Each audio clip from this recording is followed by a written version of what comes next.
पहाड़ियों और घने जंगलों के बीच बसे एक छोटे से गांव में आशीदेव नाम के एक अर्षि रहते थे। अपनी बुद्धिमत्ता और परोपकार के लिए मशहूर अर्षिदेव के पास गांव के लोग अक्सर जीवन की चुनौतियों से निपटने के लिए उनका मार्गदर्शन लेते थे। अर्षिदेव का दर्शन सरल किंतु गहन था। सच्ची पूर्णता कर्म और भक्ति के संगम से आती है। एक दिन अर्जुन नाम का एक युवा ग्रामीण अर्षि के पास आया। अर्जुन अपने जीवन से बेचैन और असंतुष्ट था। उसे लग रहा था कि उसकी कड़ी मेहनत के बावजूद कुछ कमी रह गई है। वह सच्ची खुशी और शांति का रहस्य खोजने के लिए दृढ़ थे। आशीदेव, अर्जुन ने झिझकते हुए कहा, मैं दिन रात मेहनत करता हूँ, लेकिन मुझे शांति नहीं मिलती। मेरा श्रम मुझे बहुत कम खुशी देता है। मैं अपने कार्यों को संतुष्टि के स्रोत में कैसे बदल सकता हूँ? ऋषिदेव ने गर्मजोशी से मुस्कुराते हुए अर्जुन को अपने पास बैठने का इशारा किया। प्रिय अर्जुन, तुम्हारी यह दुर्दशा असामान्य नहीं है, ऋषिदेव ने टिप्पणी की। अपने श्रम में आनंद पाने के लिए आपको कर्म को भक्ति के साथ जोड़ना होगा। प्रेम और भक्ति से प्रेरित कार्य एक पवित्र अभ्यास में परिवर्तित हो जाता है। जिज्ञासावश अर्जुन ने पूछा, परंतु मैं अपने दैनिक कार्य में भक्ति कैसे लाऊं?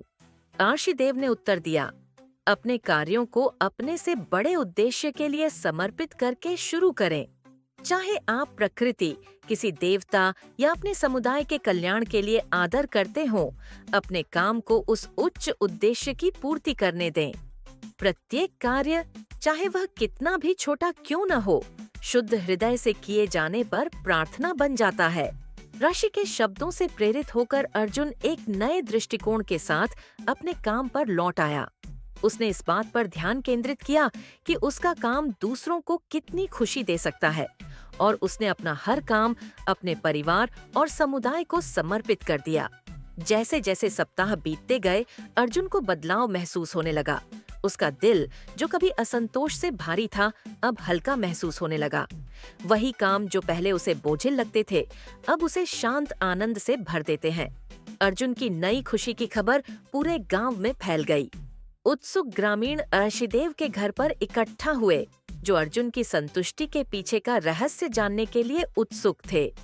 उत्सुक चेहरों को देखकर आशीदेव ने उन सभी को इकट्ठा किया और बोले, याद रखें, निस्वार्थ भक्ति से प्रेरित कार्य सुंदरता और पूर्णता पैदा करते हैं। जब कर्म और भक्ति सामंजस्य में होते हैं, तो जीवन अद्भुत तरीकों से सामने आता है। यह जीवन का नृत्य है, उद्देश्य के साथ आगे बढ़ना, प्रेम द्वारा निर्देशित होना। इस सत्य को अपनाएं और इसे अपना मार्ग रोशन करने दें। जैसे ही गांव में सूर्य अस्त हुआ, आशीदेव की बुद्धिमत्ता से प्रेरित होकर ग्रामीण अपने घरों को वापस चले गए। उन्होंने उनकी शिक्षाओं को अपने हृदय में आत्मसात कर लिया और कर्म तथा भक्ति के संगम को अपने जीवन का मार्गदर्शक बनाने की शपथ ली।